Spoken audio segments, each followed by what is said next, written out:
எனக்கு சின்ன வயதிலிருந்தே உறவு. எமனேஸ்வரத்தில் இருக்கிற எல்லா மக்களும் சௌராஷ்டிர மக்கள் தான். அவங்க நாங்கள் முதலாளி தான் கூப்பிடுவோம். எங்கள் செல்லம் அவங்க வீட்டில் இருந்து எங்களுக்கு உடைகள் எல்லாம், பணம், தீவா பொங்கலுக்கு எல்லாம் எங்களுக்கு அப்படி ஒரு உறவு எங்களுக்குள்ள இருந்துச்சு. அன்னைக்கு மட்டும் இல்லை, இன்னைக்கும் அதுதான் நடந்துகிட்டு இருக்குது. அன்னைக்கு முதலாளி சோறு கொடுத்தாரு, முதலாளி காசு கொடுத்தாரு. இன்னைக்கு இன்றைய முதலாளிகளாகிய பார்ப்பனர்கள் காசு கொடுக்குறாங்க, பார்ப்பனர்கள் சோறு போடுறாங்க. நாம் தமிழர் கட்சிக்காகவும் சீமானுக்காகவும் வந்து அவர் ஒரு பாட்டு பாடியிருக்காரு டிஎம்எஸ். தாயகத்தின் சுதந்திரமே எங்கள் கொள்கையே, தன்மானம் ஒன்றேதான் எங்கள் செல்வம். இன்னொரு பாட்டு பாடி இருக்கிறாரு, ஏன் பிறந்தாய் மகனே, அதுவும் உனக்கு தான் பாடி இருக்கிறாரு. 2021 சீட்டு கொடுத்தேன். நான் போய் சௌராஷ்டிரா மக்களுக்கு சீட்டு கொடுத்துங்க, தயவு செய்து போடுங்க அப்படியா சொல்ல முடியும்? இது அவங்க தம்பிகளுக்கு தெரியுமா, கட்சியில் இருக்கவங்களுக்கு தெரியுமா, இது ரத்த பரிசோதனை பண்ணுவாங்களா மாட்டாங்களா? இல்ல அதுல தான் பாதி பேர் பிடிக்கிட்டு போயிட்டாங்க. ஏற்கனவே தாவேக்கா துண்டை மாட்டிட்டு ஓடிட்டாங்க. ஒரு சாம்பிட்டு இருந்து இன்னொரு சாம்பிட்டு ஏற்கனவே அடைக்கல தேடிட்டாங்க. அருந்ததியர் மக்கள் அவங்கள வந்து எரிக்கணும்னு சொல்லி காயம் பண்ணாரு. அவங்கள ஏன் கசக்குது சௌராஷ்டிரையும் அவர் ஏன்? ஏன்னா அவங்க தலித்து, இவங்க பார்ப்பனர்கள்ல. அவங்களுக்குன்னா இவங்க வச்சிருக்கிற எல்லா வரையறையும் உடைச்சிருவாங்களா? எல்லாத்தையும் உடைச்சிரும். ஏன்னா அங்க நூல் ஆடுது இல்ல, நூலை போட்டா தீட்டு கழிஞ்சிருது இல்ல. இப்ப சீமான் வந்து தீட்டு கழிச்சிட்டு இவங்களெல்லாம் இன்னைக்கு ஏத்துக்கிட்டாரு. சௌராஷ்டிரா மொழி பேசி தாங்கள் சௌராஷ்டிரர்கள் அப்படின்னு தான் இன்னைக்கும் அறிமுகப்படுத்தி அடையாளப்படுத்தி அவங்களுடைய அரசியல் உரிமை கேட்கறாங்க. இப்ப அவங்களை எடுத்துட்டு வந்து என்ன பண்றாரு அப்படின்னா, மேகம் மலையை கொட்டுகிறது, அது மலையின் வழியாக வழிகிறது, அந்த வழிந்தது நதியாக பாய்கிறது. இப்படிதாக தமிழன் வாழ்ந்தான், ஆண்டான், போனான், அவன் விளக்கப்பட்டான். சாதி சாதியாக பிளந்தார்கள் தமிழர்களை. யாரு பிளந்தா? எல்லாத்துக்கும் கேட்பேல, யார் யாருன்னு தட்டி தட்டி தட்டி தட்டி கேட்பேல, இதுக்கு தட்டி பதில் சொல்லு. பாப்பான் பிளந்தான், தமிழன் பிளவுபட்டான், தமிழனுக்கு ஒற்றுமை இல்லைன்னு பேசு. அங்கிருந்து எடுக்கிற பிளக்கப்பட்டதற்கு பிறகு பேசுறிய, பிளக்கிறதுக்கு முன்னாடி பேச வேண்டியதானே. பேசுறான், அவரை பிளந்துருவாங்க. வட இந்தியாவில இருந்து இங்கு வேலைக்கு வரக்கூடிய தொழிலாளர்களை வந்து அவதூறா பேசி அன்னைக்கு போய் இந்த திருத்தணியில் ஒருத்த வெட்டினானே, அவனுடைய மனதுல ஏற்பட்ட பாதிப்புக்கு காரணம் இந்த மாதிரியான ஆட்கள் தான். வட இந்திய தொழிலாளர் ஈஸி டார்கெட், அவனுக்கு வீடு கொடுக்க கூடாது, அவங்க வாழவே கூடாது, இதெல்லாம் பேசி பதிய வச்சது யாரு? மணியரசனும் சீமானும் சேர்ந்தான் இந்த வேலையை பார்த்தாங்க. அதனால மனோஜே சமாளிக்க முடியல. முதல்ல மனோஜ் தாண்டி வா, அதுக்கப்புறம் பெரியாராண்ட போவோம். ஏதோ ஒரு மெசேஜ் அனுப்புறாங்க, அம்மா சௌக்கியமான்னு கேட்டோடனே ஆள் காணாம போயிட்டான். ஏன்பா காணாம போன? நீ தான் தைரியமான பேசுற ஆளாச்சு, பேச வேண்டியதுதானே. அம்மா சௌக்கியமான சிபிஐ விசாரணைக்கு போயிருக்கிறாங்க. ஆச்சரியக்குறி போனா அதுல அந்த தலைமை ஆச்சரியக்குறியில ஒருத்தர் இருக்கிறாரு, அருண்ராஜ் ஐஆர்எஸ். அவரோட பேட்ச்மேட் தான் விசாரணை அதிகாரியா. அருமையான விசாரணை, ரொம்ப நல்லா இருக்கா, சூப்பர். ட்ரைப்ஸ் நேயர்களுக்கு வணக்கம். இன்றைய நிகழ்ச்சியில் நம்மோடு பேச பத்திரிகையாளர் இந்திரகுமார் தேரடி அவர்கள் இணைந்துள்ளார். வாருங்கள் அவரோடு பேசுவோம். வணக்கம். வணக்கம். ஓகே, இப்போது 2 நாளுக்கு முன்னாடி வந்து மதுரையில் சௌராஷ்டிரா சமூகத்தை சேர்ந்தவங்க அரசியல் பிரதிநிதித்துவத்துக்கான ஒரு மாநாடு வந்து நடத்துகிறாங்க, எஸ்பேக்ன்ற அமைப்பின் பேரில். அதில் பல்வேறு கட்சியின் சார்பாக பல்வேறு கட்சிகளோட பிரதிநிதிகள், தலைவர்கள் எல்லாம் கலந்துக்கிட்டாங்க. அவங்க எல்லாருக்கிட்டையும் அவங்களோட அரசியல் உரிமைக்கான கோரிக்கைகளை வந்து அந்த சமூகம் முன்வைக்குது. அதில் எது சர்ச்சையாக இருக்குதுன்னா, அதில் போய் சீமான் அவர்களும் கலந்துருக்கிறார். தமிழ் தேசியம், தமிழ் குடி, இதை பற்றி ரொம்ப பேசுகிறவங்க, இதுதான் இவங்க தான் தமிழ்நாட்டை ஆளணும், தமிழ் குடிகள் தான் ஆளணும்னு பேசுகிறவர். அவங்களோட அரசியல் உரிமையை வேற ஒரு நாட்டில் இல்லை, தமிழ்நாட்டில் அவங்களோட அரசியல் உரிமைக்காக சீமான் போய் குரல் கொடுத்துட்டு வந்திருக்கிறாரு. அதுதான் சர்ச்சைக்குள்ளாக இருக்குது.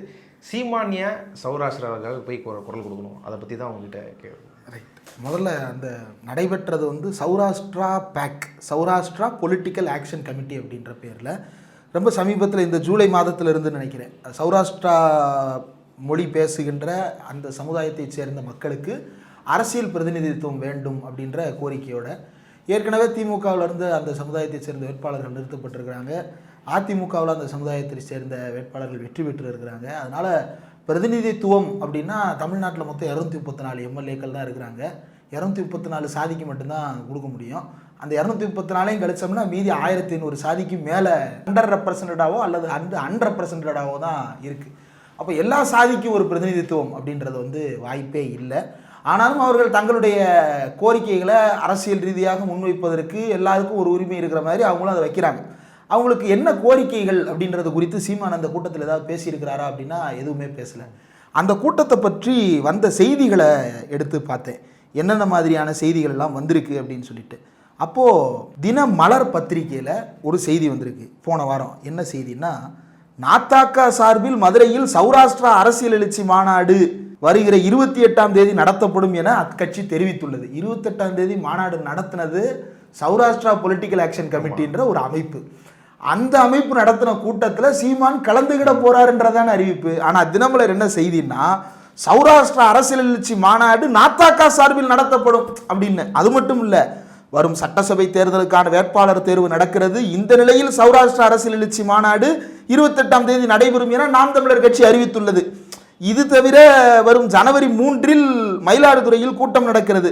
அதில் தமிழகத்தில் வாழ்ந்து மறைந்த பெரியோர்கள் பலருடைய பெயர்களை பெரியார்களாக பட்டியலிட்டு நாத்தாக்கா தலைமை ஒருங்கிணைப்பாளர் சீமான் பேசுகிறார். 2 விஷயத்தை ஒன்று சேர்த்து எழுதியிருக்கிறான். இது 2யுமே நம்ம கவனிக்கணும். நாம் தமிழர் கட்சி சௌராஷ்டிரா அரசியல் எழுச்சி மாநாடு நடத்துது அப்படின்றது செய்தி 1, பொய் செய்தி. 2வது, மயிலாடுதுறையில் ஜனவரி 3 வாழ்ந்து மறைந்த பெரியோர்கள் பலருடைய பெயர்களை பெரியார்களாக பட்டியலிட்டு நாத்தாக்கா தலைமை ஒருங்கிணைப்பாளர் சீமான் பேசுகிறார். இந்த 2 செய்தி வேற வேற தானே, 2மே வேற வேற நிகழ்ச்சி இல்லையா? நீங்க நாம் தமிழருடைய நிகழ்ச்சி நிரல் வெளியிடுறீங்களா? இல்லை. நாம் தமிழர் கட்சி அவனுடைய நிகழ்ச்சி நிரலில் 2 நிகழ்ச்சி. ஒன்று நாத்தாக்கா சார்பில் அரசியல் எழுச்சி மாநாட்டில் கலந்து கொள்வது, இன்னொன்று பெரியாருக்கு இவங்க ஈடு கட்டுறாங்களாம். புதிய பெரியார்களை அறிவித்து இவங்க எல்லாரும் தான் பெரியார், அவர் கிடையாது அப்படின்னு சொல்லிட்டு ஒரு பெரியாருக்கு எதிராக நான் நிறுத்துகிறேன் பார் 100 பெரியாரை. அப்போ ஒருத்தர் அடிக்க உன்னால் ஒத்தால வர முடியாது. 100 பேரை திரட்டிட்டு வந்தாலும் கூட அந்த பெரியாருன்ற பட்டத்தை பறிக்க முடியல, அந்த மனுஷனோட புகழை ஒழிக்க முடியுது. இதில் அந்த கட்சியை சேர்ந்த இடுமாவனம் கார்த்தி போன்றவர்கள் எல்லாம் இனி விடவே மாட்டோம்டா பெரியார், அவன் செத்துட்டாடுறா, அந்த ஆளு செத்து புதஞ்சு எலும்பு கூட மக்கி போயிருக்கு நேரம். அந்த பிணம் இன்னைக்கு உன்னை பயமுறுத்திக்கிட்டே இருக்குதுல்ல, அந்த பயம்தான் தமிழ்நாட்டில் இத்தனை ஆண்டு காலமாக அரசியலை தீர்மானித்து கொண்டிருக்கிறது. அந்த செத்து போன கிழவன் தான் உன்னை இன்னும் பயமுறுத்திக்கிட்டு இருக்கிறாரு. அந்த செத்த கிழவனை அடிக்கிறதுக்காக நீ 100 செத்த பிணங்களை தூக்கிட்டு வர்ற, நீ 1000 பிணங்களை தூக்கிட்டு வர்ற, ஆனாலும் அந்த ஒரு பிணம் உன்னை பயமுறுத்துது இல்லை. அந்த பயம் ரொம்ப நல்லது, அந்த பயம் இருக்கணும். ஆனால் இந்த பயத்தின் கருதி சீமான் முன்வைக்கின்ற விஷயத்தை பாருங்க, அதில் தான் ரொம்ப ஆபத்தான போக்க சீமான் உருவாக்க பார்க்குறாரு. என்னன்னா, தமிழ்நாட்டில் இருக்கக்கூடிய அரசியல் தலைவர்கள் எல்லாருக்கும் எதிராக பெரியாரை நிறுத்துறது. தமிழ்நாட்டில் நீங்கள் ஒன்றும் இல்லை, இந்த மயிலாடுதுறை மாநாட்டில் எனக்கு தெரிஞ்சு WPA சவுந்தரபாண்டியன் போட்டாலும் வச்சாலும் வைப்பாங்க, வஉசி போட்டா வைப்பாங்க. வஉசி எனக்கு தலைவர் இவர்தான் அப்படின்றவர், இவர்தான் வாழும் மகான், இவர்தான் உத்தமர், உலக உத்தமர் இவர்தான் அப்படின்னு பெரியார் வாழும் போதே பெரியாருக்கு சிலை படம் திறந்து வச்சவர் வஉசி. பார்ப்பனர் அல்லாத மக்களுடைய உரிமைகளுக்காக பெரியாரும் வஉசியும் சேர்ந்து தான் போராடுறாங்க காங்கிரஸுக்குள்ள. 1920 25 வரைக்கும் எல்லா காங்கிரஸ் மாநாட்டிலையும், அது மாவட்ட மாநாடு, மாநில மாநாடு, மண்டல மாநாடு, எந்த மாநாடாக இருந்தாலும் அங்கே போய் ஒரு தீர்மானத்தை ப்ரப்போஸ் பண்ணுறது. என்னென்னு, பார்ப்பனர் அல்லாதாருக்கு பிரதிநிதித்துவம் வழங்குவது அப்படின்னு ஒரு தீர்மானத்தை போடுறது. அது ஒவ்வொரு தடவையும் கஸ்தூரி ரங்கன் ஐயங்கார் அந்த தீர்மானத்தை தோக்கடிக்கிறதுக்கு வேலை பார்ப்பார். இவங்களும் தங்களுடைய விடாமுயற்சியை தொடர்ந்து கொண்டே இருப்பார். அதுக்கப்புறம் வேலைக்கு வராது, வேலைக்கு ஆகாதுன்னு சொல்லித்தான் 2 பேருமே தான் வெளியேறாங்க. இவரும் தான் சேர்ந்து தான் வெளியேறாரு, வஉசியும். அப்போ இப்படி ஒரு இது. ஆனால் இவன் சீமான் வஉசியை கொண்டு பெரியாருக்கு எதிராக நிப்பாட்ட பார்க்குறது. இந்த பக்கம் பாரதியாரை கொண்டு நிப்பாட்டி கம்யூனிஸ்ட் கட்சிக்கும் திராவிட இயக்கத்துக்கும் நடுவில் ஒரு சண்டை இருப்பது போன்ற, அதில் அப்படின்னு இவர் சிரிப்பது போன்ற ஒரு ஜும்லா காட்டுவது. இப்போ அதை கொண்டு போய் நேராக இப்போ எங்கே நிற்கிறாரு அப்படின்னா, மதுரையில் சௌராஷ்டிரா மாநாட்டில் நிற்கிறாரு. இவர் பெரியாரை ஏன் திட்டுறாரு அப்படின்றத முதல்ல கேட்டோம். அப்படின்னா, பெரியார் தமிழரா அப்படின்ற கேள்வியை கேட்குறானுங்க. பெரியார் தமிழர் இல்லை, திட்டுற. டிஎம்எஸ் எதுக்கு நீ கொண்டாடுற? என்னம்மாரு சுப்பிரமணியன் நீ எதுக்கு கொண்டாடுற? மதுரையில் இருக்கக்கூடிய கேஎல்என் காலேஜ் கேஎல்என் கிருஷ்ணன் நீ எதுக்கு கொண்டாடுற? அவங்களாம் தமிழர்களா? அப்போ சௌராஷ்டிரா மொழி பேசி தாங்கள் சௌராஷ்டிரர்கள் அப்படின்னு தான் இன்றைக்கும் அறிமுகப்படுத்தி அடையாளப்படுத்தி அவங்களுடைய அரசியல் உரிமை கேட்குறாங்க. இப்போ அவங்கள எடுத்துகிட்டு என்ன பண்ணுறாரு அப்படின்னா, அவங்களுடைய உரிமைகளுக்காக பேச போகும்போது எங்கே அவர் லீடு எடுத்தாரே பார்க்கணும். ஆரம்பத்தில் அதாவது உயிருக்கு இனிய உறவுகள், எனக்கு கேட்கும் போதே சிரிப்பு தாங்கலை. உயிருக்கினிய உறவுகள்ன்றாரு, செந்தமிழ் எழுச்சி மாநாடுன்றாரு, பாரதிதாசன் கவிதையை பாடுறாங்கன்னு கொண்டாடுறாரு. அதில் உழவும் நெசவும் தொழில் கிடையாது, கலாச்சாரம். ஆமாம், அது கலாச்சாரம் பண்பாடு அப்படின்னு சொல்லிட்டு, அப்போ கடைசி வரைக்கும் நீ கூலி கொடுக்க மாட்டேன், ஓசிலே மங்களம் பாடுவேன் உனக்கு. அதில் அந்த மலை அது இதுன்னு சொல்லி நீங்கள் எங்கேயோ போகிறாரு. என்ன பண்ணுறாருன்னா, மேகம் மலையை கொட்டுகிறது, அது மலையின் வழியாக வழிகிறது, அந்த வழிந்தது நதியாக பாய்கிறது. இப்படிதாக பயன்படுத்திக்கிட்டு இருக்கிறாங்க. மேலே இருந்தவங்க பூரா கொஞ்சம் வயசானவங்கலாம் இருந்தாங்க. பாவம் பயந்து போய் உட்கார்ந்துருக்கிறாங்க. பேசிக்கிட்டு இருக்கும் எனக்கே பயம். அப்படி உழவும் நெசவும் தொழில் அல்ல. அது எதுக்கு அதாவது குரலை உயர்த்துறதுக்கு ஒரு பொருள் இருக்கணும். பொருள் இல்லாமல் என்னத்தையோ சர்ன்னு ஏற்றியது ஜிப்பை திறந்து மூடுற மாதிரி சரக்குன்னு போயிட்டு வர்றாரு. தெய்வத்துக்கு நிகராக அவங்கள வச்சுட்டாரு. மனுஷங்களோட ஒப்பிடக்கூடாது, மனுஷங்களோடய ஒப்பிடக்கூடாது, அவங்கள தெய்வத்துக்கு நிகராக வச்சிடணும். இப்போ தெய்வத்துக்கு நீ என்ன பார்த்து படைக்கிறியோ அதைத்தான் தெய்வம் திங்கும். அந்த மாதிரி இவங்களுக்கு நீ பார்த்து கொடுக்குறது தான் கூலி. ஏன்னா அது தொழில் கிடையாதுன்ட்டுல. அப்புறம் தொழில் கிடையாதுன்னா அப்போ அதுக்கு பேர் என்னது? வருமானம் வரணுன்றதுக்காக தான் ஒரு தொழிலை செய்கிறாங்க. அந்த தொழிலை செய்கிறதுக்காகத்தான் அவங்க தொடர்ந்து வேலை பார்த்துக்கிட்டு இருக்கிறாங்க. அந்த தொழில் நல்லபடியாக நடக்கணுன்றது தான் அவங்களுடைய கோரிக்கை. அது தொழில் கிடையாது, அது புனிதமானது. என்ன சொல்ல வர்ற நீ? அப்போ மற்ற தொழிலெலாம் என்ன அசிங்கம் பிடிச்சதா?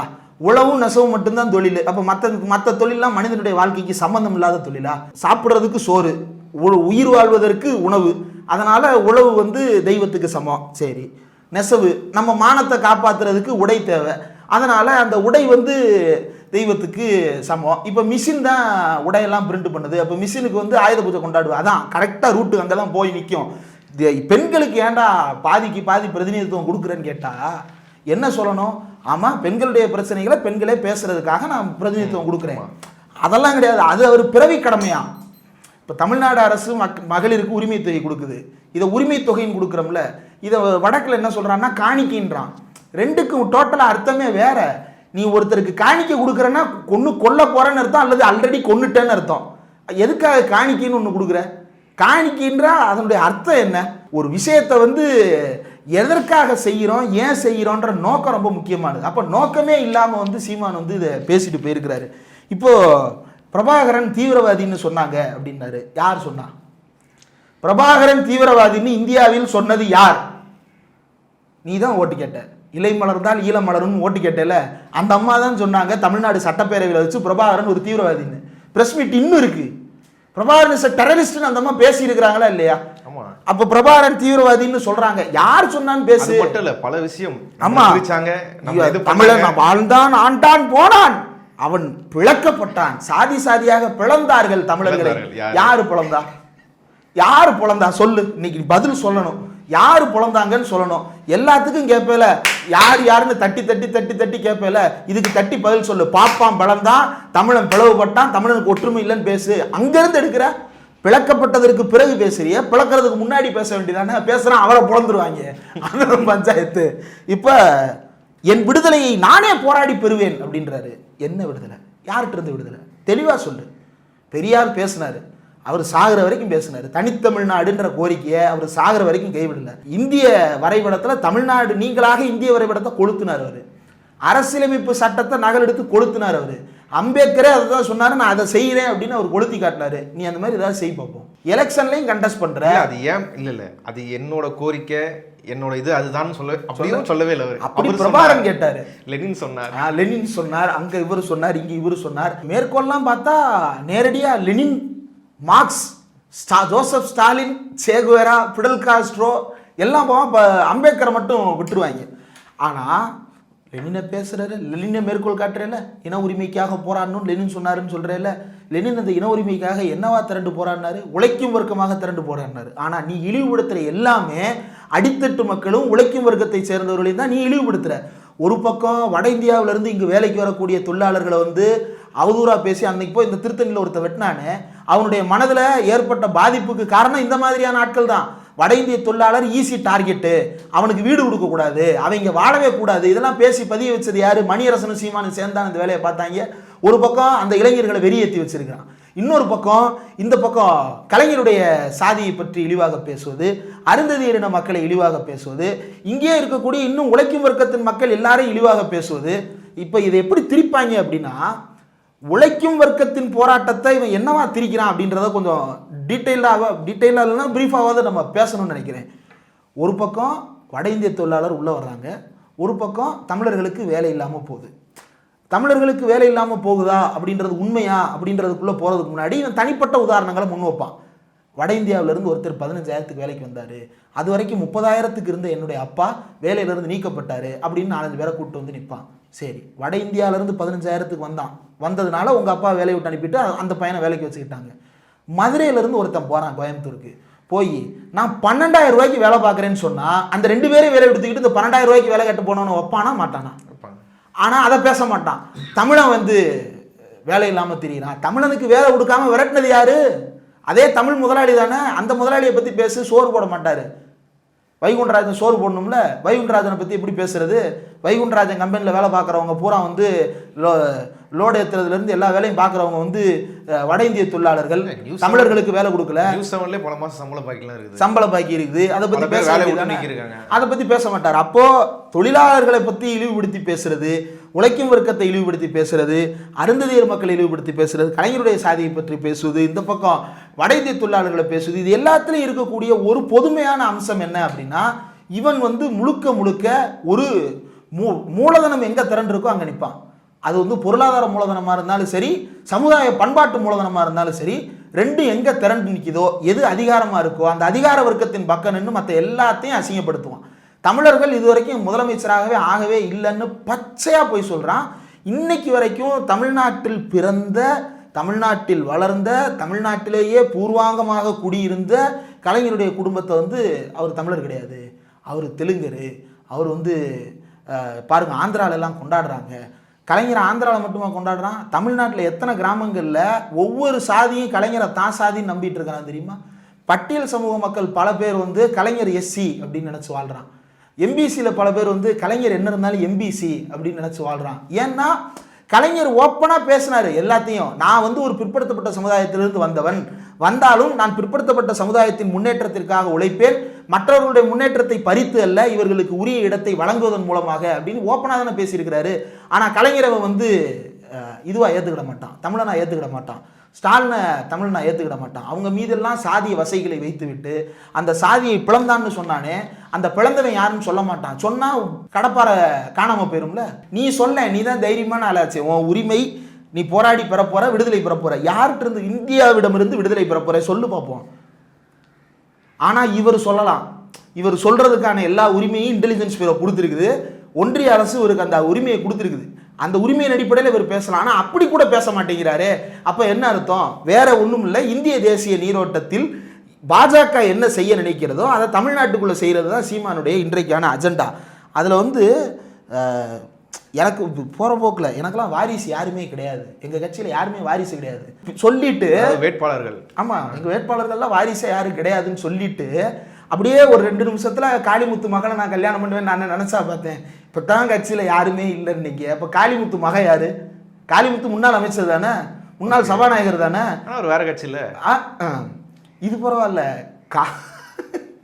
அதாவது காளிமுத்துவினுடைய நேரடி வாரிசு. ஒருக்கு நீங்கள் போய் கேட்ட பிரஸ் மீட்டா, கரிகாலன் போன பிரஸ் மீட்டா, அவர் வாரிசு அரசியலுக்கு ஒரு புது வகையான விளக்கம் சொன்னார். இவருக்கு வந்து மச்சனை முறை வேணும், இவரை ஏங்க தேர்தலில் நிப்பாட்டினீங்க? அதே எப்படி வாரிசாகும்? அவர் என்னோட ரத்தத்தில் பிறந்திருந்தா தான் அவர் வாரிசு. காளிமுத்து அவர் கட்சியில் அவர் நிப்பாட்டினா தான் வாரிசு அரசு. என் கட்சியில் நான் அவர் நிப்பாட்டினா அது வாரிசு அரசியல் கிடையாது. இப்படி வந்து புதுமையான விளக்கங்களை எல்லாம் பாய்ச்சி கொண்டிருந்தார். அது இதெல்லாம் முடிச்சுட்டு தான் அவர் வந்து உள்ளே வர்றாரு, சௌராஷ்டிரா அரசியல் பேசுறதுக்கு உள்ளே வர்றாரு. இல்லை, அதுக்கு முன்னாடியே ஒரு கேள்வி. இப்போ அருந்ததியர் மக்கள் பற்றி ஒரு பேசினாரு. ஆமாம், விஜயநகர பேரரசு காலத்தில் வந்து இந்த மாரி துப்புரவு வேலை செய்யறதுக்காக அங்கேருந்து வந்தவங்கன்னாங்க. அப்படின்னு பேசினாப்புல அது பல எதிர்ப்பை சம்பாதிச்சாரு. அந்த சமூக மக்கள் போராடினாங்க. பல கட்சிகள், எல்லா கட்சிகளும் அதுக்காக குரல் கொடுத்துட்டு இருந்தாங்க. அந்த நேரத்தில் கூட அது ஓகே, அது அவங்கள புண்படுத்தணும்னு பேசலை, அது ஒரு வரலாற்று நிகழ்வாக நான் பார்த்தேன், நான் அப்படி தான் படித்து வச்சுருக்கிறேன், அதனால் அப்படி சொன்னேன்னு சொல்லலை. அவங்க அதுக்கு தான் வந்தாங்க, அவங்க இதுக்கு அவங்களுக்கும் இங்கே இருக்கிறவங்களுக்கும் என்ன சம்மந்தம், இந்தமாரி அவங்கள அவ்வளோ அட்டாக் பண்ணி பேசினார். அந்த சமூகத்தை அவங்கள வந்தேரிகன்னு சொல்லி காயின் பண்ணார். இப்போ இவங்களுக்கு ஏன் அவங்கள ஏன் கசக்குது? சௌராஷ்டிரா அவரே அப்படி நிற்குது. ஏன்னா அவங்க தலித்து, இவங்க பார்ப்பனர்கள்ல. நீங்கள் வந்து சௌராஷ்டிரா கம்யூனிட்டி அப்படின்றது, நீங்கள் அது வந்து அவங்க ஃபார்வர்டு கம்யூனிட்டியில் தான் இருக்கிறாங்க. சௌராஷ்டிரான்னு தன்னை அடையாளப்படுத்திக்கிட்டாலும் கூட அவங்க வந்து பிராமணர்களாகவே தான் அவங்களுடைய வாழ்க்கை முறை எல்லாத்துலேயுமே. அவங்களும் பூணூல் கல்யாணம் பண்ணுவாங்க, பிராமணர்கள் என்னென்னலாம் பண்ணுவாங்களோ எல்லாத்தையுமே அவங்களும் பண்ணுவாங்க. நீங்கள் சௌராஷ்டிரா பற்றி ஆன்லைனில் எங்கே தேடி பார்த்தாலும் அவங்கள வந்து one of the Brahmin communities அப்படின்னு தான் குறிப்பிட்டிருக்காங்க. அவங்களும் ஐயங்கார், ஐயர் போன்ற பட்டங்களை எல்லாம் பயன்படுத்துகிறவங்க தான். அப்போது அதனால் அந்த வித்தியாசம் இருக்குது இல்லை. இவங்க பூணூல் போடுவாங்கல்ல, இப்போ அவங்களுக்குன்னா இவங்க வச்சிருக்கிற எல்லா வரையறையும் உடைச்சிருவாங்களா? தமிழர் தான் ஆளணும், மற்றபடி மற்ற எல்லா விஷயங்களும் நாம் தமிழர் கட்சி மற்ற கட்சியிலேருந்து எது வேறுபாடுன்னு சொல்கிறாங்களோ அது எல்லாத்தையும் உடைச்சிருவாங்க. எல்லாத்தையும் உடைச்சிரும். ஏன்னா அங்கே நூல் ஆடுது இல்லை, நூலை போட்டால் தீட்டு கழிஞ்சிருது இல்லை. அப்போ சீமான் வந்து தீட்டு கழிச்சிட்டு இவங்களெல்லாம் இன்னைக்கு ஏற்றுக்கிட்டது மட்டும் இல்லை, இன்னைக்கு அவர் பேசினாரே பேச்சு, ஐயோ தமிழ் வந்து பேரன்பின் தாயா, கேளீர் அப்படின்னு பாடினானா. அது கேளீர் இல்லையா, அது கேளிர். இல்லை, அவர் எங்கேருந்து கற்றுக்கிட்டாரு தெரியும்ல, எங்கிருந்து? மோடி. அதுவும் ஒரே அவரே கலையர். அதானே தமிழ்நாட்டில் வந்து வந்தேரிகள்னு நாங்கள் சொல்லவே மாட்டோம், எல்லாம் எச்ராஜாவுக்கே அடுக்காது இதெல்லாம். எச்ராஜா ஒரு டிபேட்டில் இப்படி தான் ஒன்று பேசிடுவார். பேசிட்டு பக்கத்தில் இருந்த சிபிஎம் தோழர் வந்து என்னங்க இப்படி பேசுறீங்க? நான் அப்படி பேசலையே. இப்போதானே பேசுனேன், நான் அப்படி பேசுறேங்க, ரீவைண்ட் பண்ணி காட்டுங்க, போட்டு காட்டு, நான் பேசவே இல்லை அப்படின்னு பச்சையா பேசுவோம். அந்த துணிச்சல் இப்போ சீமானுக்கு வந்துருச்சு. நாங்கள் வந்து வந்தேரிகள்னு சொல்லவே மாட்டோம், என் பிள்ளைகள் யாருமே வந்தேரின்ற வார்த்தையை பயன்படுத்தவே மாட்டோம். இது எல்லாமே வந்து இந்த வந்தேரின்ற வார்த்தையை நான் சொல்ல மாட்டேன்ற டிக்ளரேஷன் எங்கே கொடுப்பாருன்னா பார்ப்பன வகுப்பை சார்ந்தவர்களுக்கு இந்த டிக்ளரேஷன் கொடுப்பாரு, மற்றவர்களுக்கு இதை கொடுக்க மாட்டாரு. அதுதான் வந்து நல்லா கவனிச்சு கேளுங்க. நான் வந்து இப்படி சொன்னதே கிடையாதுன்றது இவங்கள தான் சொல்றேன். நீங்க நல்லா கவனிச்சு கேட்கணும். என் பிள்ளைகள் சுத்தி தேடுறாரு, சப்போர்ட்டுக்கு ஆள் கூப்பிடுறாரு. ஏன்னா இவர் வந்து எப்ப பிரஸ் மீட் கொடுத்தே பழகி போச்சு. பிரஸ் மீட்ல வந்து இவர் சொன்ன அப்படி எடுத்து போட்டு சிரிக்கிறது. இவங்க பல்லு ஸ்கூப் விளாடுவாங்க. இங்கிட்டு முன்னாடி இருந்து பத்திரிக்கையாளர் இங்கே பால் போட்ட உடனே இவர் இப்படி பல்லு ஸ்கூப் போடுவார். இங்கிட்டு இவரை பார்த்து சிரிப்பாரு, இங்கிட்டு இவரை பார்த்து சிரிப்பாரு. இதே பொழப்பு இருக்கு. இப்போ சுற்றி பார்த்தா ஆளை காணோம், வேற யாரோ நிற்கிறாங்க. தம்பி சொல்றா நான் எவ்வளோ நல்லவன் சொல்றா அப்படின்னு கூட இந்த ஒருத்தரை கூட்டிகிட்டு வந்து நிப்பாட்டி வச்சு பேசிக்கிட்டு இருக்கிறாரு. வந்தேரின்னு நாங்கள் சொல்லவே மாட்டோம். அதுக்கடுத்து வர்றாரு, தமிழ்நாட்டில் தமிழர்களுக்கு இப்போ வரைக்கும் அதிகாரமே இல்லை அப்படின்றாரு. எங்களையெல்லாம் மற்றவையாக்கிட்டாங்க அப்படின்றாரு. நீ வந்து சட்டப்பேரவையில் ஒரு இடமாவது ஜெயிச்சிருந்தா உங்களை வந்து ஒரு கேண்டிடேட்டு அப்படின்னு சொல்லி போடலாம். சட்டப்பேரவையில் உங்களுக்கு வந்து இடமே இல்லை, எந்த தேர்தலையுமே நீங்கள் போட்டிட்டு டெபாசிட் கூட வாங்கினதில்லை, அப்புறம் உங்களை மற்றவையில் போடாமல் வேற எண்ணத்தில் போட முடியல. அது கூட நான் ஒரு அப்படமான போய் தான் நினைக்கிறேன். போன எலெக்ஷன் 24 எலெக்ஷன்ல நாத்தாக்கான் தான் போட்டாங்க, தனியாகவே போட்டாங்க, நாத்தாக்கான் போட்டாங்க. அப்போ அவர் பாஜகன்னு தேடி இருப்பாரோ, எதை தேடினாருன்னு தெரியலையே இவரு. இல்லை, அவர் ரிசல்ட் பற்றி கவலை இல்லை, பார்த்துருக்க மாட்டேன். ஆமாம், அதனால பார்க்காம பேசியிருக்கிறாரு. நாங்கள் ₹1 கூட செலவு பண்ணாமல் எலெக்ஷனில் நிற்கிறோம், ₹1 கூட வாங்காமல் எலெக்ஷனில் நிற்கிறேன்னு சொல்லுங்க பார்ப்போம். சொல்ல மாட்டார். அதை சொல்லி தான் பல பேர் கட்சியிலேருந்து வெளியே வர்றாங்க. ஜெகதீஷ் பாண்டியன் வெளியே வந்திருக்கிறார். அவரை பிடிச்சி கேளுங்க, கோடியாக இவன் திட்ட கட்சிக்காரன்ற போய், அதாவது இவர் என்னன்னா சவுக்கு சங்கர் அரசியல் கட்சி இல்லாத சீமான், இவர் அரசியல் கட்சி வைத்திருக்கும் சவுக்கு சங்கர். பிளாக்மெயில் தான் இவங்க பிசினஸே, மாறி பிளாக்மெயில் பண்ணிக்கிறது. அரசியலாக பிளாக்மெயில் பண்ணி இவர் பல கோடிகளை சம்பாதித்திருக்கிறார். செலவுக்கு கேண்டிடேட்டுக்கு நாமினேஷன் தாக்கல் பண்ணுறது காசு இல்லைன்னா கூட கடன் வாங்கி கட்டு அப்படின்னு சொல்லுவாரே தவிர, இந்தாப்பா 25,000 தானப்பா நான் தரேன்ப்பா அப்படின்ற மாதிரி சொல்ல மாட்டாருன்னு கட்சிக்காரங்களே புலம்புறாங்க. திமுக காரர் அதிமுக காரன்னு 2 பேர்கிட்டையும் காசை வாங்கிட்டு எந்த கேண்டிடேட்டை போடணும்னு 2 பேர்கிட்டையும் பேச்சுவார்த்தை நடத்தி அதுக்கேற்றாப்புல கேண்டிடேட்டை போடுறதுன்னு பல வேலைகள், தில்லாலங்கடி வேலைகள் பார்த்துட்டு நான் காசே கொடுக்க மாட்டேன். ஆமாம் கொடுக்க மாட்டேன், நீ கொடுக்கறதுக்காக வாங்கின, கோடியாக சேர்த்து கொள்ளையடிக்கிறதுக்கு தானே வாங்கினேன், கொடுக்கறதுக்கு வாங்கினவனா இருந்தால் கொடுத்துருப்பேல. இதில் ஒபாமா வந்தாலும் நாங்கள் கட்சியில் சேர்த்துக்கலாம்னு கூட சமீபத்தில் பேசிக்கிட்டோம் கட்சிக்குள்ளே அப்படின்றாரு. நீ யாருனாலும் சேர்த்துப்ப, பாப்பானே சேர்த்ததுக்கு பிறகு ஒபாமாவை சேர்க்கறதுக்கு என்ன? பார்ப்பனர்கள் தமிழரானதற்கு பிறகு இவருக்கு என்ன வரையறை வேண்டி கிடக்குது? இதில் வந்து அவர் பேசின அந்த முன்வைத்ததில் உலகத்தில் யார் செத்தாலும் தமிழினம் அழுகுமா? கலைஞர் செத்த போது இவனுக்கு பேசின பேச்சை எடுத்து பாருங்க, ரிவைண்ட் பண்ணி போட்டு பாருங்க. அப்படி ஒரு அசிங்கத்தை தமிழ்நாட்டில் யாருக்குமே நிகழ்த்தினது கிடையாது. ஜெயலலிதா செத்த போது எந்த திமுக காரனும் அந்த அருவருப்பு பண்ணலை. கலைஞர் செத்த போது அதிமுக காரன் அந்த அருவருப்பு பண்ணலை.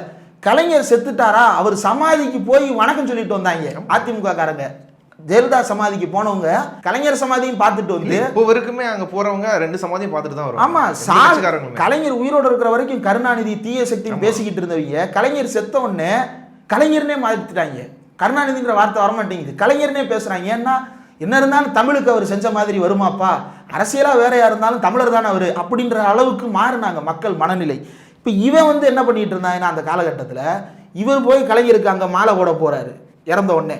இங்கிட்டு ஆன்லைனில் இவங்க நாத்தாக்கா சாம்பிகள்லாம் எழுதுனதை பார்த்தா உலகத்தில் எந்த இனமுமே வேற ஒருத்தன் சாவுக்கு இப்படி ஒரு வார்த்தையெல்லாம் பயன்படுத்தாது. அவ்வளவு கொச்சையான வார்த்தைகளை பயன்படுத்துறவங்க இன்னைக்கு நாகரீக பாடம் நடத்துறாரு. அங்க போய் இப்போ இங்க ஒபாமா வந்தாலே சேர்த்துப்போம். ஆமா, இவங்களுக்கும் அரசியல் உரிமை என்ன மாரி நீங்களும் போராடுற ஒரு இனம், அவங்களோட வலியும் வேதனை எனக்கு தான் புரியும் இப்படி பேசினவர். இவர்கிட்டயே வந்து பிரஸ் மீட்ல அம்பேத்கரை தலைவர்னு சொல்றதுல உங்களுக்கு என்ன கஷ்டம்? 1000 தான் இருந்தாலும் அவர் எங்க ரத்த உறவு கிடையாது, வழிகாட்டின்னு வேணா ஏத்திப்போம், தலைவராக ஏற்றுக்க மாட்டோம். எங்கள் ரத்தத்தில் எங்கள் இதில் பிறந்தவங்க மட்டும்தான் தலைவர். அவங்களுக்கு தான் அவங்க தான் எங்கள் தலைவராக இருக்க முடியும், அவங்க தான் ஆள முடியும். எம்ஜிஆருக்கு என்ன விமர்சனம்னா அவர் வந்து மலையாளத்தான், அவன் தமிழன் கிடையாது. ஜெயலலிதாக்குன்னா அவங்களும் வேற, இதுதான் அவர் சொன்னது. ஆனால் இப்போ இவங்களுக்காக இவ்வளோ வாதாரு. அம்பேத்கரே தலைவர் கிடையாது, ஆனால் இங்கே இருக்கிறவங்கலாம் வந்து அரசியல் உரிமை தரணும். இதில் 2 காலகட்டம் இருக்குல்ல. சீமானுடைய வாழ்க்கையை நீங்கள் 2 காலமாக பிரிக்கணும். கூமு கூப்பின்னு 2ஆக பிரிக்கணும். குருமூர்த்திக்கு முன் குருமூர்த்திக்கு பின் அப்படின்னு 2ஆக பிரிக்கலாம். இதெல்லாம் குருமூர்த்திக்கு பின், அதெல்லாம் குருமூர்த்திக்கு முன். இது எல்லாத்துலேயுமே அவர் முன்வைக்க, இது எல்லாத்துலேயும் இருக்கக்கூடிய ஒரே நூல் இலை ஒன்று தான். என்னென்னா எதுவெல்லாம் முற்போக்கான அடையாளங்களோ அது எல்லாவற்றையும் இவர் நிராகரிக்கிறதுக்கு ஏதோ ஒரு காரணத்தை சொல்லுவார். எதுவெல்லாம் பிற்போக்கானதோ அதையெல்லாம் ஆதரிப்பதற்கு தேவையான எல்லாவற்றையும் செய்வார். முற்போக்கை நிராகரித்து பிற்போக்கை வைத்து நிரப்புவது, இதுதான் அவருடைய எல்லா காலகட்டத்திலுமான வேலையாக இருந்திருக்கிறது. அதை தான் இப்பவும் செய்கிறார். அரசியல் பிரதிநிதித்துவம்னு கேட்குறாங்கல்ல, அந்த சமுதாயத்தினருடைய தொழிலில் என்ன தேவை இருக்குன்னு நீ பேசியிருக்கணும்ல. அதில் பெரும்பாலானோர் இன்றைக்கும் பாவு போட்டு கைத்தறியில் நெசவு நெய்கிறவங்க தான். அந்த உழைக்கும் வர்க்கத்துக்கு நீ ஏதாவது பேசியிருக்கியா? அவங்க பாவு போடுறதுக்கு இன்னும் உதவி அரசாங்கம் செய்யணும்னு பேசியிருக்கியா? அல்லது அந்த நெசவுக்கு இன்னும் செய்யணும்னு பேசியிருக்கியா? இதில் ஹைலைட் என்னன்னா, என்னமோ இவன் மட்டும்தான் போன மாதிரி பேசியிருக்கிறான். அவங்க என்னன்னா எல்லா கட்சி தலைவர்களையும் கூப்பிட்டுருக்குறாங்க. அந்த எஸ்பேக்ன்ற அமைப்பு வந்து திமுக, அதிமுக, பாமக மதுரையில் இல்லை, இருந்திருந்தா பாமகவுக்கும் கூப்பிட்டுருப்பாங்க, தாவேக்கா கூப்பிட்டுருக்குறாங்க. இதுக்கு முன்னாடி எங்க சப்போர்ட் உங்களுக்கு தான், ஆனால் எங்களுக்கு ஒரு கேண்டிடேட் மட்டும் சௌராஷ்டிராவில் போட்டு கொடுத்துருங்க அப்படின்னு சௌராஷ்டிரா டிமாண்டை கொண்டு போய் தாவேக்காட்டை வச்சு அண்ணன்ட்ட சொல்லுங்க அப்படின்னு ஒருத்தர் பேசுறாரு. இவர் வந்து சீமான் போனதற்கு பிறகு எல்லாம் பின்னாடி நிற்கணும். இப்போ வந்து அந்த ஃப்ளோ வந்து வந்துருச்சு அந்த ஒரு வரியில். அது என்னதுன்னா, நிற்கிற பக்கம் ஜெயிக்கிற பக்கம் அப்படின்னு உளறிக்கிட்டு தெரிஞ்சார்ல, இன்னைக்கு அந்த ஃப்ளோ வந்து கரெக்ட் பண்ணிட்டாரு.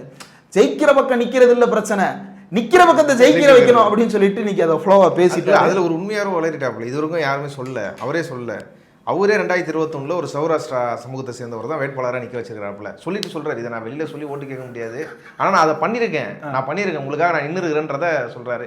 இது அவங்க தம்பிகளுக்கு தெரியுமா, கட்சியில் இருக்கிறவங்களுக்கு தெரியுமா, இது ரத்த பரிசோதனை பண்ணுவாங்களா மாட்டாங்களா? இல்லை, அதில் தான் பாதி பேர் பிடிங்கிட்டு போயிட்டாங்களே. ஏற்கனவே தாவேக்கா துண்டை மாட்டிட்டு ஓடிட்டாங்க. ஒரு சாம்பிட்டு இருந்து இன்னொரு சாம்பிட்டு ஏற்கனவே அடைக்கலம் தேடிட்டாங்க. அதனால இவங்களுக்கு மாற்றி அடிக்கிறது பிரச்சனை இல்லை. இதில் வழக்கத்துக்கு மாறா சீமானுக்கு வந்து பாரதிதாசன் கவிதையெல்லாம் கொளருது. ஏன் கொளருது அப்படின்னா, உனக்கு சமீபத்தில் பாரதிதாசன் கவிதைகளை நீ படிக்கவே கிடையாது, பழைய மனப்பாடம் பண்ணி வச்சது தான். சமீபத்தில் படித்தது பூரா பாரதி பாடல்களை படிச்சுட்டு பாரதிதாசன் பாட்டம் மறந்துட்டு தப்ப அது போட்டு விடுங்க, கட் பண்ணி போட்டு விடுங்க. அவ்வளோ உளறிட்டு இருக்கிறாரு. அதே கூட்டத்தில் காலையில் திமுக சார்பில் அமைச்சர் மூர்த்தியும் போய் பேசியிருக்கிறாரு. மூர்த்தி என்ன சொன்னார்? ஒரு சமுதாயத்துக்கு கல்வி தான் ரொம்ப முக்கியமானது. அந்த கல்வியில் தமிழ்நாட்டில் பல்வேறு இடங்களில் கல்வி நிலையங்கள் இருந்தாலும் மதுரையில் கல்வி நிலையங்களை வச்சு மக்களுக்கு கல்வி சேவை ஆற்றுவதில் சௌராஷ்டிரா இன மக்கள் ரொம்ப முன்னாடியாக இருக்கிறாங்க.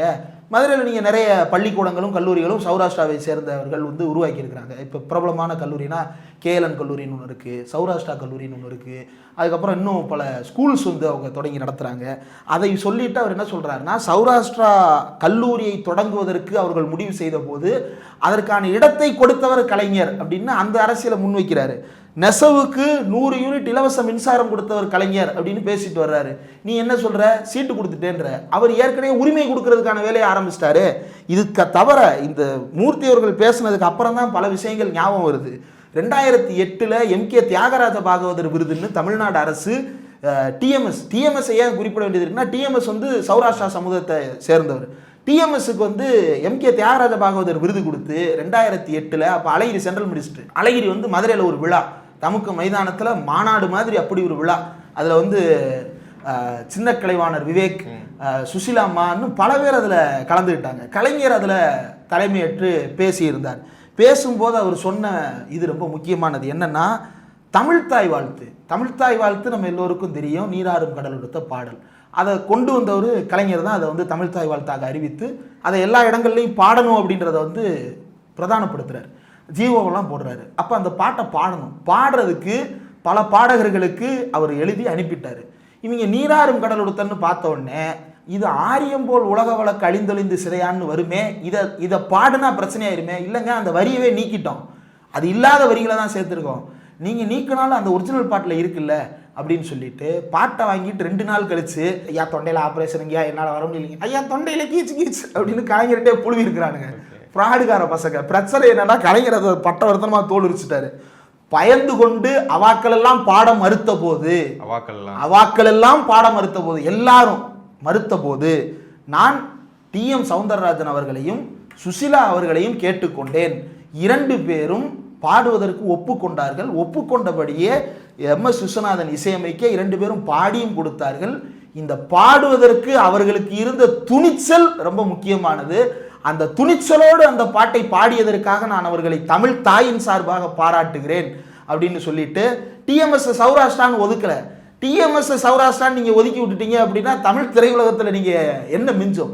TMS செந்தமிழன் தான் அவர் அப்படின்னே தான் பேசுறார் கலைஞர், பேசுறார் தமிழராகவே முன்வைத்து தான் பேசுறார். காலமெல்லாம் தமிழர்கள் காதில் ஒலிக்கின்ற தமிழ்த்தாய் வாழ்த்துக்கு உயிர் கொடுத்து பாடி தந்தவர் டிஎம்எஸ், அவர் தமிழர் இல்லை என்றால் யார் தமிழர் அப்படின்னு சொல்லிட்டு கலைஞர் பேசுறாரு. அது போக பேராசிரியர் அன்பழகன் தலைமையில தமிழ் செம்மல் அப்படின்னு தமிழ் செம்மல் விருது வந்து மதுரை காமராஜர் பல்கலைக்கழகத்தில் ஒரு அறக்கட்டளை விழாவில் வழங்கப்படுது. தமிழுக்கு தொண்டு செய்தவர்கள் அப்படின்னு தேர்ந்தெடுத்து கொடுக்கப்படுற விருது. அதில் டிஎம்எஸ்க்கு தமிழ் செம்மல் விருது கொடுக்கப்படுகிறது. இந்த 2023 450 கிலோ கொண்ட வெண்கல முழு உருவ சிலை மாநகராட்சி சொந்தமான இடத்துல தமிழ்நாடு அரசு மு.க. ஸ்டாலின் திறந்து வச்சிருக்கிறாரு. மதுரையில் ஒரு முக்கியமான சாலைக்கு டிஎம்எஸ் சாலை அப்படின்னு பேர் வச்சிருக்கிறாரு. இப்போ இவ்வளோ வேலை இவங்க செஞ்சுருக்கிறாங்கல்ல, இந்த வேலைகள் எல்லாம் எதனால் செய்யப்பட்டது? அந்த சமுதாயத்திற்கு இது ஒரு அங்கீகாரம் தானே. இந்த வேலைகள் எல்லாம் செய்யப்பட்டிருக்குல்ல, ஒன்றும் இல்லை. இப்பயுமே பாவு போடுறதுல அவங்களுக்கு பிரச்சனை, மழைக்காலத்தில் அவங்களுக்கு நிவாரணம் வேணுன்றதுக்காக மூர்த்தி கொண்டு போய் முதலமைச்சர்கிட்ட கோரிக்கை வச்சிருக்கிறாரு. அதையும் அந்த விழாவில் சொல்றாரு. இப்படி ஏதாவது ஒன்று நீ பேசியிருக்கியா? இல்லை அவரு நீங்க இதெல்லாம் அவருக்கு திமுக அரசாங்கம் செஞ்சதை பத்தி சொல்லுங்க. ஆனா அவரு எப்படி தமிழ் தாய் வாழ்த்து பாடினாரோ, பாட வச்சாங்களோ, அதுல ஒரு புகழ் இருக்குதோ. நாம் தமிழர் கட்சிக்காகவும் சீமானுக்காகவும் வந்து அவர் ஒரு பாட்டு பாடியிருக்காராமே. யாரு? டிஎம்எஸ். அவர் தாங்க சொல்றாரு அந்த நிகழ்ச்சியில. என்ன பாட்டு? ஓ, அந்த எம்ஜிஆர் படத்துல ஏதோ ஒரு படத்துல வந்த பாட்டுன்னு பாடினாரு, அதுவா? ஆமா, அதோட கண்டினியூ பண்ணுங்க. இன்னொரு பாட்டு பாடி இருக்கிறாரு, ஏன் பிறந்தாய் மகனே, அதுவும் உனக்கு தான் பாடி இருக்கிறாரு. எடுத்துட்டு போக வேண்டியதானே, ஏன் உசுர வாங்குற? அதாவது சௌராஷ்டிரா மக்கள் அவங்களுக்குன்னு ஒரு டிமாண்டை வைக்கிறாங்க அப்படின்னா வைக்கட்டும். ஆனால் அதை பேசுறதுக்கு உனக்கு என்ன யோக்கியதை இருக்குது அப்படின்னா, அந்த யோக்கியதை எங்கேருந்து பெற்றுக்கொள்கிறாருன்னா தினமலர்கிட்ட தான் பெற்றுக்கொள்கிறார். நீங்கள் தினமலர் கனெக்ட் பண்ணுறதை பாருங்கள். ஜனவரி 3ஆம் தேதி மயிலாடுதுறையில் நடக்கிற நிகழ்ச்சியும் டிசம்பர் 28ஆம் தேதி மதுரையில் நடக்கிற நிகழ்ச்சியும் ஒரே செய்தியாக வெளியிடுறான். அதனுடைய பேசுபொருள் என்ன? நாங்கள் இவர்களை உங்களுக்கு எதிராக திரட்டப் போகிறோம் அப்படின்றது ஒன்று தான் இதில் இருக்கக்கூடிய ஒரே மெசேஜ். அப்போ சௌராஷ்டிராவுக்கு உள்ள ஊடுருவி அவர்களை இந்த மைய நீரோட்ட அரசியலிலிருந்து விலகி அவர்களை தனிமைப்படுத்துவது, அதுதான் இவங்களுடைய அஜெண்டா. அதை தனிமைப்படுத்துறது மூலமாக யாருடைய வெற்றிக்காக உழைக்கிறார்? அதெல்லாம் ரெண்டாவது பட்சம். முதல்ல அவங்க மெயின் ஸ்ட்ரீம் பாலிடிக்ஸ்லேருந்து விலகணும். தலித் மக்கள் மெயின் ஸ்ட்ரீம் பாலிடிக்ஸ்லேருந்து விலகணும் அல்லது விளக்கப்படணும். ஏன் அருந்ததிய சமுதாய மக்களை தெலுங்கர்கள்னு பேசுகிறார் அப்படின்னா, மற்றவர்கள் அவர்களை மெயின் ஸ்ட்ரீம் பாலிடிக்ஸ்லேருந்து விலக்கி வைக்கணுன்றதை ஒரு நிர்பந்தமாக உருவாக்குறதுக்கு முயற்சி செய்கிறார்.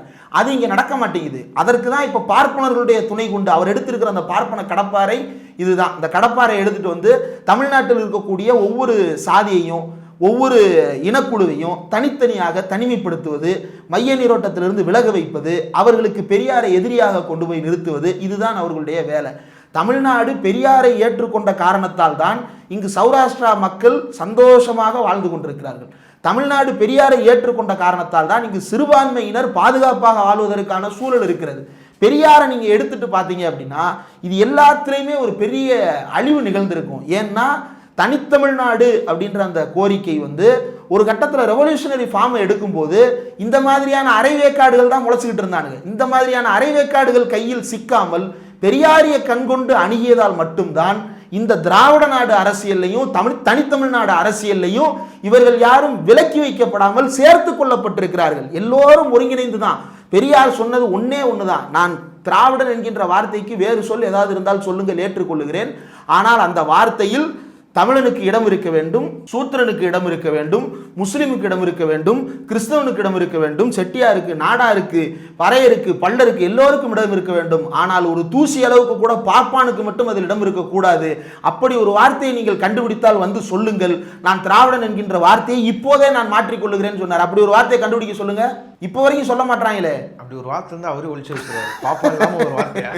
ஆமா, இதுல சின்ன வயசுல நான் சௌராஷ்டிரா மக்களோட ஒன்னா மண்ணா பழகி இருக்கேன்.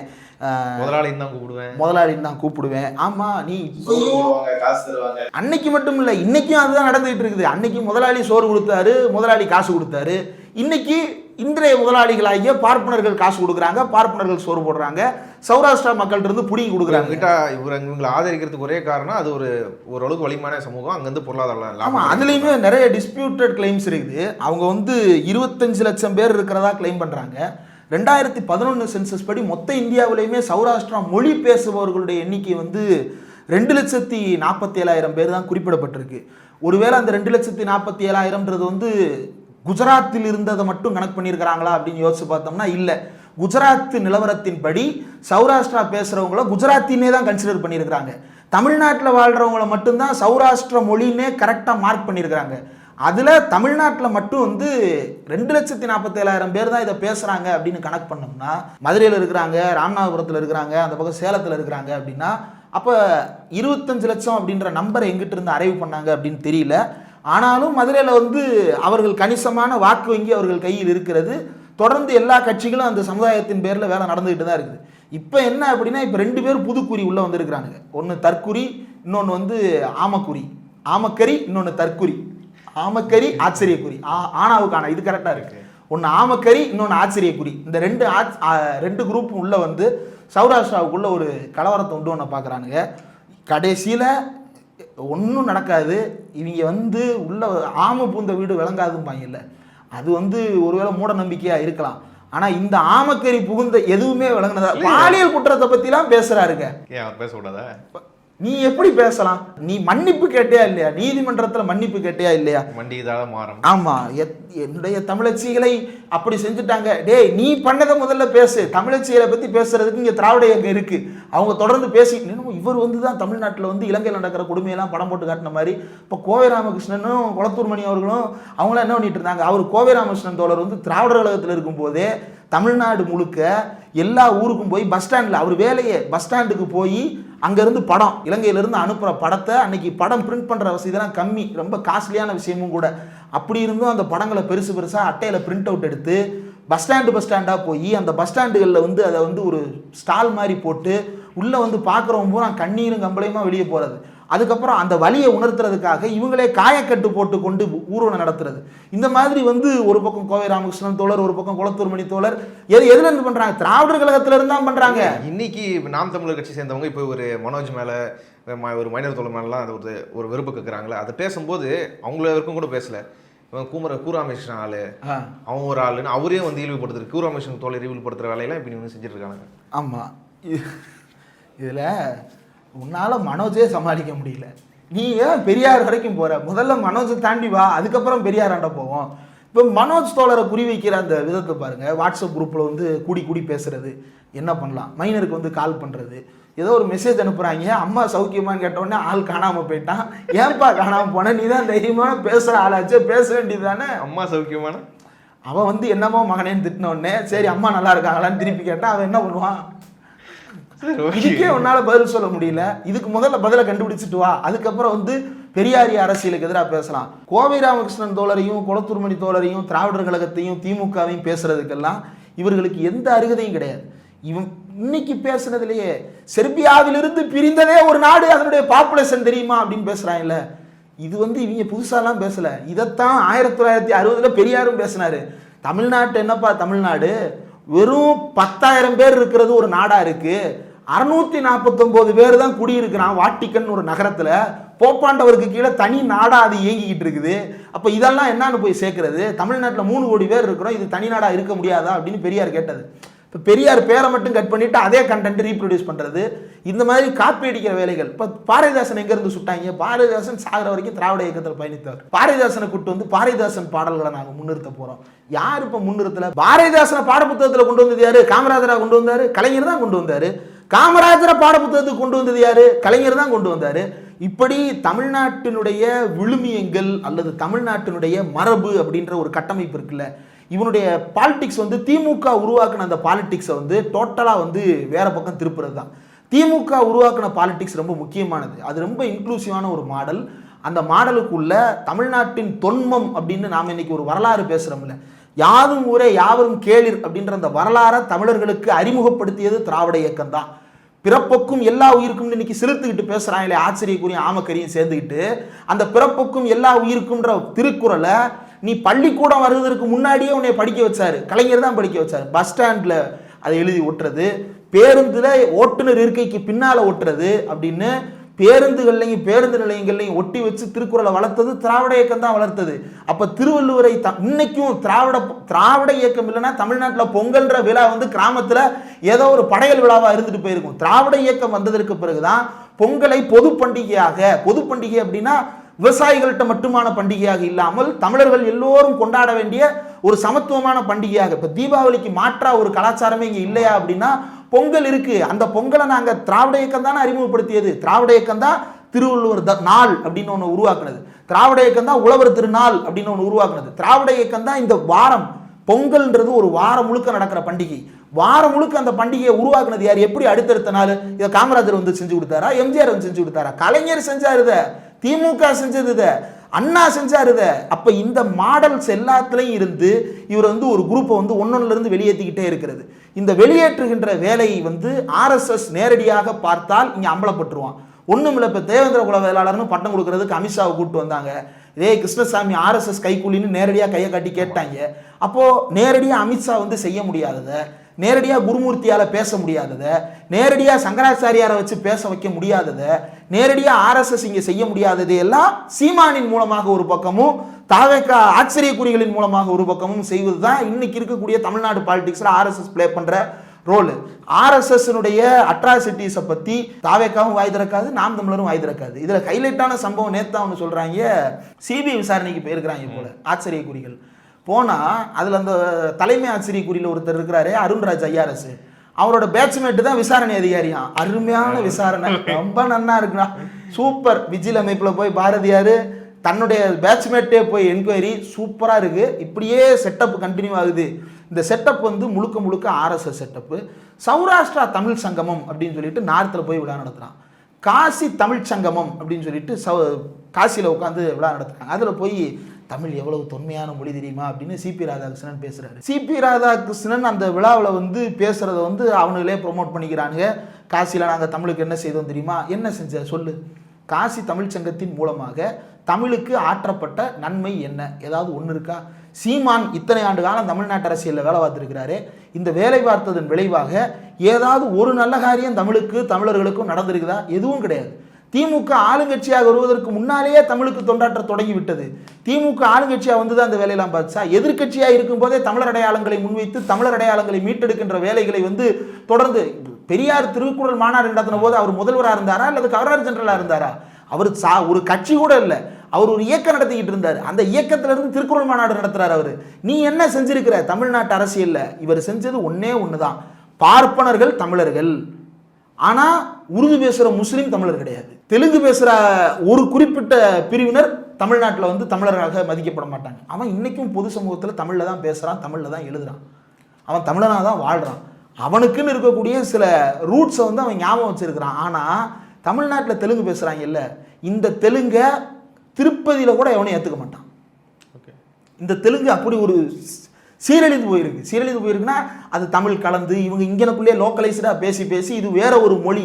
இந்த தெலுங்கை வச்சுக்கிட்டு நீங்கள் ஆந்திராவில் போய் பேசுனீங்கன்னு வைங்களேன், ஏய் ஒழுங்கு அவன் தமிழில் பேசு அப்படின்னு சொல்லி இவனே உண்மையான தெலுங்குக்காரை மிரட்டுவான்.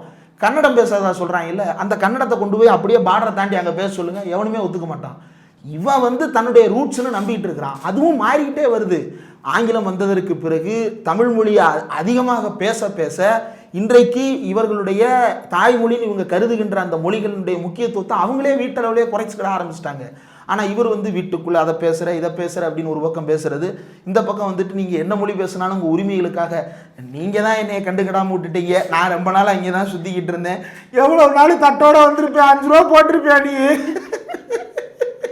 அப்படின்னு உட்காந்து அழுதுட்டு வந்திருக்கிறாரு. பேமெண்ட் வேணும்னா கேட்டு வாங்கிட்டு போக வேண்டியதான். தயவு செய்து பாலிடிக்ஸ் பேசுகிறேன்ற பேரில் கண்ட கருமத்தையும் வந்து கொட்டிட்டு இவங்களுக்கு பிரபாகரன் ஒரு கேடு, பாரதியார் ஒரு கேடு. இவனுக்கு வந்து பிரபாகரன் படம் ஒரு பக்கம், பாரதியார் படம் ஒரு பக்கம். பிரபாகரன் படத்தை வைத்து தமிழ்நாட்டில் இவன் தான் அரசியல் பேசுனேன்னு சொல்கிறான். இன்னைக்கு போய் ஒரு சர்வே எடுப்போம், ஏதாவது ஒரு காலேஜுக்குள்ளே போய் பிரபாகரன் ஃபோட்டோவை காட்டி இவர் யாருன்னு தெரியுமான்னு கேளுங்களேன், தெரியாது. ஆனால் சீமான் ஆமக்கரி மேட்ரு தெரியுமான்னு கேளுங்களேன், தெரியும்பா. ஓகே, பிரபாகரனை தெரியாதவனுக்கு அவனுக்கு வந்து யாழ்ப்பாணத்தில் ஒரு சம்பவம் நடந்துச்சு அது தெரியுமா, யாழ்ப்பாணம் எங்கே இருக்குது அப்படின்னு கேட்பான். கொழும்புல வந்து ஒரு பிரச்சனை நடந்துச்சு தெரியுமா, அது எங்கே இருக்குது, இலங்கையில் இருக்கா, ஆமாம்மா இலங்கையில் இருக்கு, அங்கே என்ன பிரச்சனை, எல்லாம் நல்லா தானே இருக்கிறாங்க, பொருளாதார கிரைசிஸ் பற்றி பேசுகிறீங்களா, இல்லைடா பிரபாகரன் ஒருத்தர் இருந்தார் அங்கே தமிழன் கொல்லப்பட்டான், ஆமாம்மா சொல்லுவாங்க கேள்விப்பட்டிருக்கோம், ஆமக்கரி மேட்டர் தெரியுமே அண்ணன் சீமான் அப்படின்பான். அப்போ பிரபாகரனுடைய பிராண்டிங்கே மாற்றிட்டான்ல. இது வந்து RSS-னுடைய வேலை, ராவனுடைய வேலை தானே. அப்போ தமிழர்கள் கையில் இருக்கின்ற எந்த அடையாளத்தையும் மிச்சம் வைக்காம ஏன் வந்து பிரபாகரன் இருந்து ஆரம்பிச்சான், இவன் எப்படி ரிவர்ஸில் போகிறான் பாருங்க. பிரபாகரனில் ஆரம்பித்து பாரதியார் வரைக்கும் போகிறான். பிரபாகரனில் தொட்டு ஆரம்பித்ததுக்கு காரணம் என்ன அப்படின்னா, பிரபாகரன் வந்து ஒரு புதிய அடையாளமாக தமிழர்களுக்கு கிடைத்தார். பிரபாகரனை கொண்டாடினதுக்கு காரணம் என்ன, இங்கே எங்களால் தனியாக கேட்க முடியல, அங்கே நீ கேட்குற, என்னோட உறவு என்னால் இங்கே சுதந்திரமாக இருக்க முடியல, ஆனால் அங்கே நீ சுதந்திரமாக இருக்கணுன்றதுக்காக வேலை பார்க்குற அப்படின்ற இடத்துல இருந்தால் இதை திராவிடர் கழகத்தை சேர்ந்தவர்களும் சரி, அண்ணன் குளத்தூர்மணி, கோவை ராமகிருஷ்ணன் போன்றவர்களும் சரி பல மேடைகளில் பேசியிருக்கிறாங்க. வெளிப்படையாக சொன்ன விஷயம்தான்.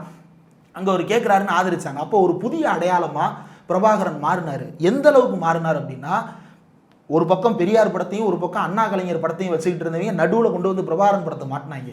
யார் மாட்டினா? திமுக காரன் தான் மாட்டினா. தீ குளித்து செத்தான். யார் செத்தா? திமுக காரன் தான் முதல்ல செத்தான். அப்போ இந்த மாதிரியான ஒரு புதிய அடையாளமாக பிரபாகரன் சேர்ந்தது யாருக்கு அச்சுறுத்தல் அப்படின்றத யோசிச்சு பாருங்க. ராஜபக்சேவுக்கு அச்சுறுத்தலா? தமிழ்நாட்டில் பிரபாகரன் படத்தை மாற்றுறது ராஜபக்சேவுக்கு அச்சுறுத்தலா இருக்க தேவையில்லை. அப்ப தமிழ்நாட்டில் பிரபாகரனை உயர்த்துவதற்கான காரணம் யாருக்கு அச்சுறுத்தலா இருக்கும்? இந்திய தேசியவாதிகளுக்கு அச்சுறுத்தலா இருக்கும், உளவுத்துறைக்கு அச்சுறுத்தலா இருக்கும், RSSக்கு அச்சுறுத்தலா இருக்கும். அப்ப அதுல இருந்து ஆரம்பிச்சான். அதுல ஆரம்பிச்சு 10 வருஷம் பிரபாகரனை பிராண்ட் இல்லாத ஒரு மனிதராக மாற்றி ஆமைக்கறிக்குள் அவரை அடைத்து அவருடைய எந்த விதமான சாதனைகளை பற்றியும் எந்த விதமான அறிமுகமும் இல்லாத ஒரு சமுதாயத்தை உருவாக்குற வேலையை சீமான் சக்சஸ்ஃபுல்லா செஞ்சு முடிச்சிட்டாரு. இன்னைக்கு தாவேக்கால இருக்கானுங்களே ஆச்சரியக்குறிகள், அவனுக்கு தெரியுமா பிரபாகரனுடைய வரலாறு தெரியுமா? ஆனா நம்மால மறக்க முடியாது. பாலச்சந்திரன் மரணம்ன்ற அந்த சம்பவத்தை நினைச்சாலே நமக்கு கண்ணு கலங்குற அளவுக்கு அந்த காலகட்டத்தினுடைய அரசியல் எந்த பேப்பரை திறந்தாலும் பாலச்சந்திரன் படம் தான், எந்த மேகசினை திறந்தாலும் பாலச்சந்திரன் படம் தான், எந்த டிவியை போட்டாலும் பாலச்சந்திரன் தான், எந்த டிபேட்டை ஓபன் பண்ணாலும் பாலச்சந்திரன் தான். அப்படி பாலச்சந்திரன் இன்னைக்கு எத்தனை பேர் பாலச்சந்திரன் இருக்கிறாங்க, இன்னைக்கு எத்தனை பேர் பிரபாகரன் இருக்கிறாங்க. ஆனா இனி அடுத்த தலைமுறையில் இதெல்லாம் இருக்குமானா இருக்காது. அப்ப அந்த வேலையை சீமான் சக்சஸ்ஃபுல்லா பண்ணி முடிச்சிட்டார்.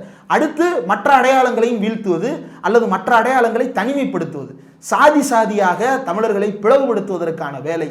அந்த வேலையை தமிழர் என்கின்ற அடையாளத்தை பயன்படுத்தி கொண்டே இவன் வேறு பக்கம் செய்து கொண்டிருக்கிறான்.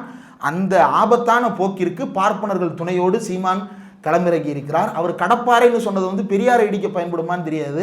சீமான் தளர்ந்து கீழே விழுகாமல் இருக்கிறதுக்கு அந்த பார்ப்பன கடப்பாறையை பிடிச்சிட்டு நிற்கிறாரு. அந்த பிடிச்சிட்டு இருக்கிற கடப்பாறை ஒரு நாள் உன்னை தூக்கி அடிக்கும். அந்த தூக்கி அடிக்கும் போது